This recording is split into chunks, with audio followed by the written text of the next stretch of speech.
Hai guys, perkenalkan nama saya Skolastika Laras Ayu Arzi. Nomor MPM saya 213141. Hai semuanya, perkenalkan nama saya Patrisius Karisma Arnanda, nomor MPM saya 213135.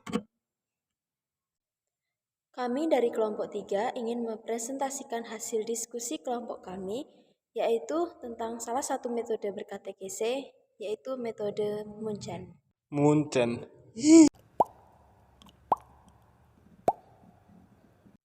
Metode katekese Munchen ini muncul di kota Munchen, Jerman Selatan. Dalam kota ini pula terbit majalah ilmiah di bidang katekese seperti Katekeris Lade dan The Prediger and Catechet. Metode ini dirumuskan oleh Johann Friedrich Hebert pada tahun kurang lebih 1841. Dirincikan lagi oleh muridnya Tuiskon Zille pada tahun 1882. Metode ini dipopulerkan oleh Anton Weber. Dia adalah mahasiswa guru sekolah tinggi di Dillingen. Metode ini lebih memperhatikan subjek dari katekese. Kesadaran yang timbul bahwa perlunya memperhatikan psikologis dari subjek katekese, terutama anak-anak.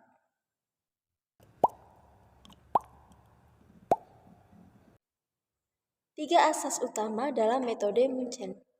Yang pertama, menjelaskan arti teks katekismus dengan lebih dahulu mempengaruhi panca indera, kemudian mempengaruhi akal budinya, lalu mendorongnya untuk bertindak. Yang kedua, memberi perhatian pada pembentukan budi pekerti murid agar mau berkelakuan baik.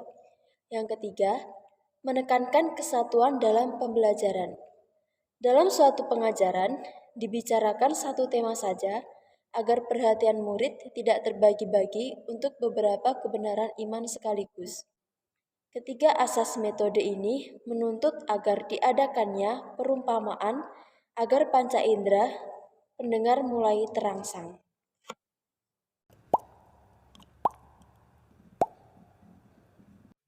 Menurut Otto Willman, metode Munchen ini memiliki 3 langkah fundamental yang diperlukan dalam katekese. Langkah pertama, penyajian bahan pengajaran melalui sebuah cerita atau lewat gambar dinding. Langkah yang kedua, penjelasan doktriner yang ditarik dari cerita yang baru dikisahkan. Langkah yang ketiga, pengaplikasian yang sesuai dengan isi ajaran untuk praksis hidup. Jadi ketiga langkah ini mengandung unsur melihat atau mendengar, berpikir, dan bertindak.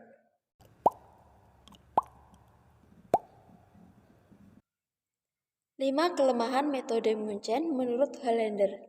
Yang pertama, beberapa pokok pelajaran seperti doa, nyanyian rohani, dan sejumlah teks seperti teks kitab suci sulit diterapkan seturut skema metode Munchen. Topik-topik seperti ini harus disajikan dengan cara lain, misalnya dengan menggunakan struktur metode penjelasan teks. Yang kedua, tidak perlu mengutarakan terlalu banyak pembahasan yang bertele-tele, karena dalam cerita telah terkandung segala pokok pelajaran.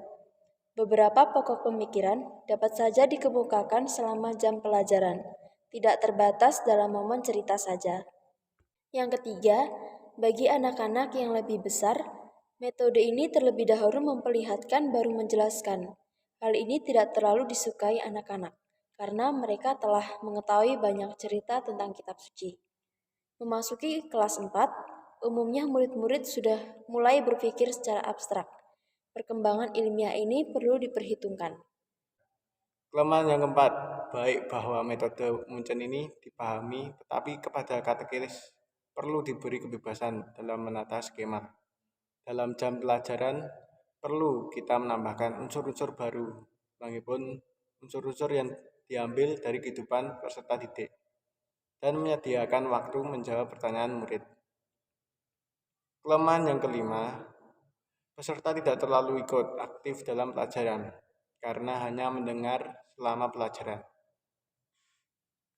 Sekian yang dapat kami sampaikan. Semoga video presentasi kami dapat berguna serta bermanfaat bagi kita semua.